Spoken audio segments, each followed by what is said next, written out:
नमस्कार दोस्तों, कैसे हैं आप सब। इंडियन मार्केट देखा जाए तो काफ़ी दिनों से बहुत तेज़ी में है। बीच बीच में डिप दिखा रहा है फॉर वॉट एवर रीजन्स, कभी इजराइल ईरान का हो जाता है, कभी फेड रेट्स का इशू हो जाता है, लेकिन फिर भी ओवरऑल देखा जाए तो तेज़ी में ही भाग रहा है मार्केट। लेकिन एक चिंता है जो मुझे लगातार सताई जा रही है, वो चिंता ये है कि FIIs थोड़ी बिकवाली कर रहे हैं। FIIs लगातार बिकवाली कर रहे हैं। FIIs का जो डेटा है वो बहुत कन्विंसिंग नहीं है। तो आज संडे था, मार्केट बंद था, तो आज मैंने सोचा थोड़ा एनालिसिस किया जाए FIIs के डेटा का। काफ़ी कुछ एनालिसिस किया भी है और वो मैं आपके साथ शेयर भी करना चाहता हूँ। तो शुरू करते हैं, चलिए वीडियो। मैं आमतौर पे दिखाता नहीं हूँ, स्क्रीन पे नहीं दिखाता हूँ कि क्या मैंने एनालिसिस किया है, बट आज मैं थोड़ा आप लोगों को एक्सप्लेन करना चाहूँगा स्क्रीन की हेल्प से। तो बने रहिए इस वीडियो के साथ, आई एम श्योर आप लोगों को काफ़ी कुछ सीखने को मिलेगा यहाँ पे। चलिए शुरू करते हैं।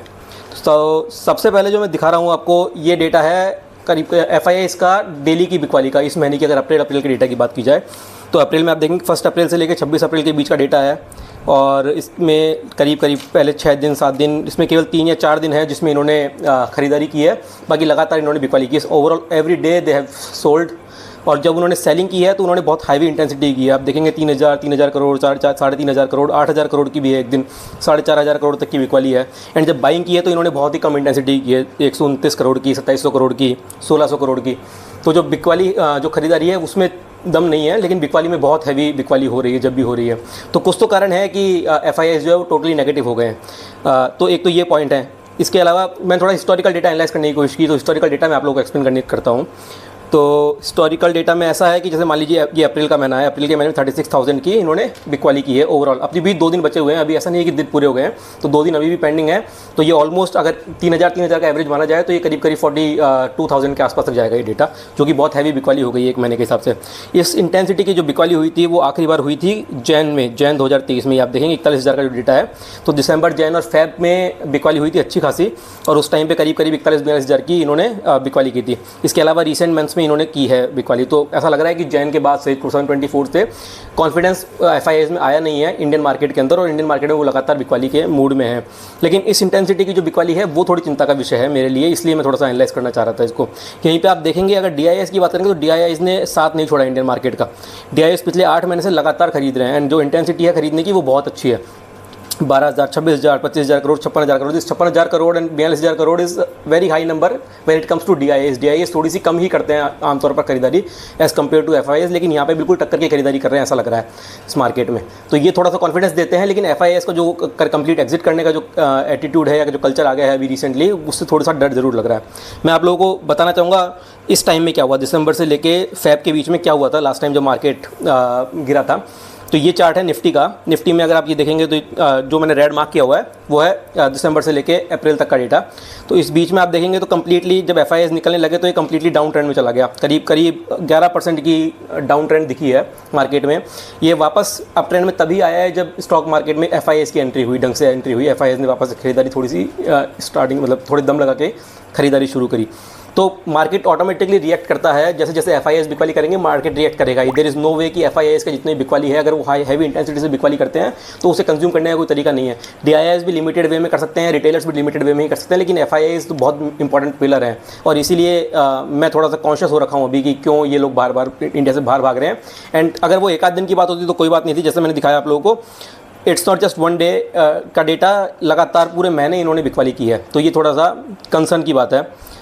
आगे चलते हैं, आगे मैं आप लोगों को और बताता हूँ। ऐसी जो तगड़ी बिकवाली आई थी वो 2022 में भी आई थी। तो ये आप देखेंगे ये data which is October 2021 to July 2022, ये 7-8 महीने के अंदर इन्होंने वापस से बहुत तगड़ी बिकवाली की थी उस टाइम पे।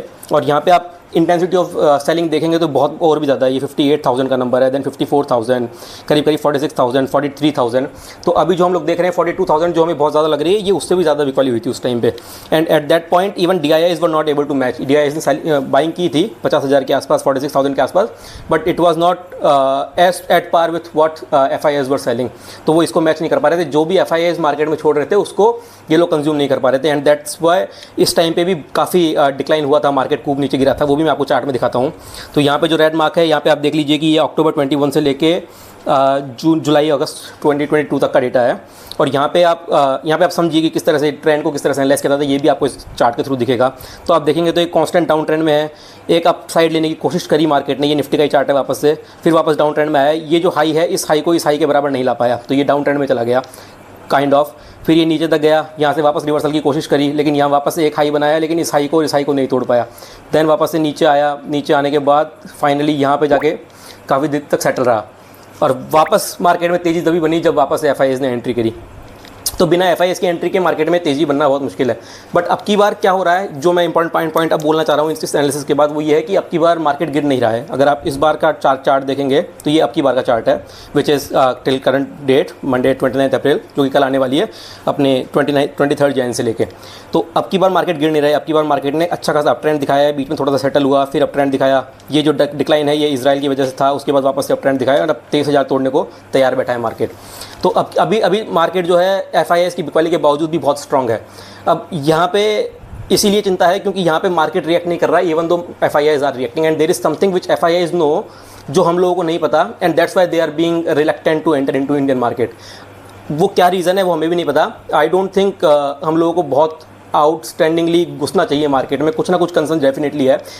DIIs बाइंग कर रहे हैं तो वो एक पॉजिटिव साइन है, लेकिन DIIs का बाइंग करना थोड़ा सा कई बार कंफ्यूजिंग हो सकता है। आप ये समझिए कि इलेक्शन ईयर है, राइट? तो इलेक्शन ईयर में कई बार जो सत्ता में जो गवर्नमेंट होती है, आई एम नॉट सेइंग कि BJP या कांग्रेस, जो भी, मतलब which ever government is in power eight that point of time, वो क्या करते हैं, वो स्टॉक मार्केट्स को थोड़ा बहुत मैनिपुलेट करते हैं सो दैट लोगों स्टॉक मार्केट नीचे ना गिरे, बिकॉज नीचे गिरता है तो लोगों के सेंटीमेंट्स डाउन होते हैं, एंड देन वो सत्ताधारी पार्टी जो भी होती है उनको वोट नहीं मिलते हैं।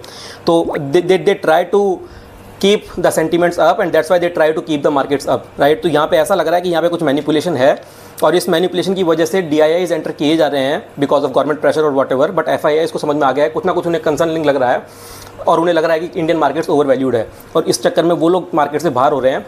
FIS के बाहर होने का there are only two reasons for FIS to get out. One is either they are anticipating crash, कि कोई क्रैश आने वाला है बड़ा, तो उनको लग रहा है कि अभी क्रैश आएगा, जब वापस एंटर करेंगे, अभी के लिए हम निकल रहे हैं। तो या तो वो है। सेकंड रीज़न कुड भी कि उन्हें इंडिया से अच्छा एवेन्यू दिख रहा है कहीं पे, तो दैट कुड भी कि उन्हें चाइना का मार्केट अच्छा दिख रहा है, या उन्हें लेट्स से कोरिया का मार्केट अच्छा दिख रहा है, या कोई भी ऑस्ट्रेलिया का मार्केट अच्छा लग रहा है। तो कुछ अदर मार्केट लगेगा तो वो इंडिया से पैसा निकाल के दूसरे मार्केट में डालेंगे।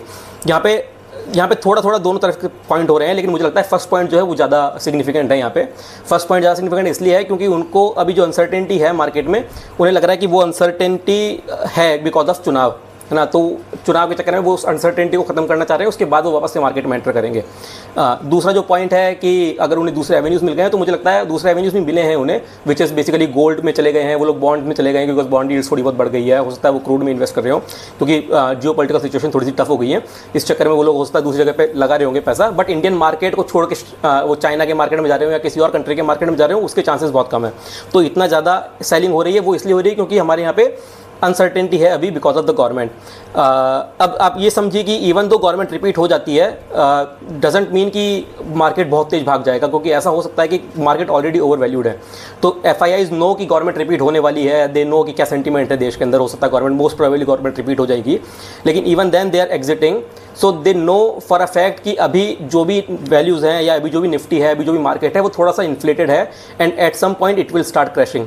वो मार्केट बहुत हो सकता है चुनाव तक क्रैश ना हो। चुनाव के बाद दो सिचुएशन होगी, या तो सत्ताधारी पार्टी मतलब BJP वापस आएगी या नहीं आएगी। अगर नहीं आई तो मार्केट क्रैश करना ही है, तो FIIs वापस एंटर करेंगे।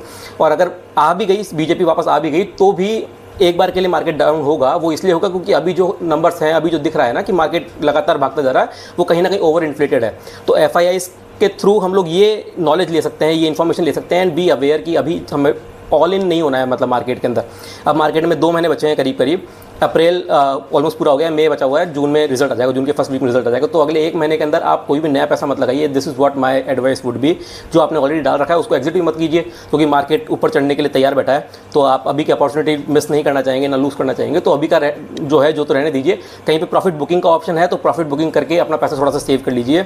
थोड़ा बहुत कैश पे बैठिए, थोड़ा बहुत कैश इन हैंड रखिए, क्योंकि आफ्टर द इलेक्शंस डेफिनेटली आप लोगों को एक डिप मिलेगा जहाँ पे आप लोगों को खरीदारी का मौका बनेगा। और जैसे जैसे FIIs एंटर करेंगे वैसे वैसे हम एंटर करेंगे। तो हम लोग अपना पैसा बचा के रखते हैं, और जब FIIs की एंट्री दिखेगी मार्केट में, तब हम लोग साथ में उनके साथ साथ जुड़ जाएंगे, उनकी ट्रेन में बैठ जाएंगे बेसिकली, राइट? तो अभी आप ओवर इन्वेस्ट हो जाएंगे, तो जब मार्केट में क्रैश आएगा उस टाइम पे FIIs खरीद रहे होंगे और हम लोग बेच रहे होंगे, हम लोग नुकसान में बेचेंगे और FIIs कम रेट पे कम दाम में खरीदेंगे, तो वो आप लोगों के लिए नुकसान हो जाएगा। जितना भी आप लोगों ने पिछले 4-5 महीने में, साल भर में बनाया होगा, उतना सारा का सारा उड़ जाएगा एक बार में, ये क्रैश के अंदर सारा पैसा उड़ जाएगा। तो थोड़ा सा पैसा अपनी जेब में रखिए और ओवर एंथुजियास्टिक ना हुई है अभी इस टाइम पे, ऐसा ये सोचकर कि बार बार कोई छोटी मोटी न्यूज़ आती भी, अगर ईरान इसराइल जैसी न्यूज़ आने के बाद भी मार्केट भाग रहा है, इंडियन मार्केट इतना तेज़ भाग रहा है, तो कुछ ना कुछ झोल है मार्केट के अंदर। तो बहुत ज़्यादा ओवर लेवरेज ना हो, थोड़ा सा कॉन्शियसनेस रखें, थोड़ा सा कॉशियस रहें मार्केट के अंदर, और अपना थोड़ा सा पैसा बचा के रखिए, बस यही मेरी राय रहेगी। आज के लिए इतना बहुत है, लाइक कर लीजिए प्लीज़, आपको पसंद आई हुई वीडियो तो लाइक कीजिएगा, सब्सक्राइब कर लीजिए मेरे चैनल को, मैं ऐसी वीडियोस लाता रहता हूँ, डेली मैं मार्केट एनालिसिस की वीडियो लाता हूँ, प्लस मैं वीकेंड्स पे कोई भी नॉलेज सेशन टाइप का लेके आता हूँ डेफिनेटली। आप लोगों को कोई कमेंट्स हैं, कोई पर्टिकुलर स्टॉक इसके बारे में जानकारी चाहिए तो उसके बारे में बात कीजिएगा, कमेंट्स में डालिए, मैं उसके बारे में बात करूँगा। बाकी कल मिलते हैं फिर उसके बाद, तब तक के लिए खुश रहिए, मस्त रहिए, थैंक यू, गुड नाइट।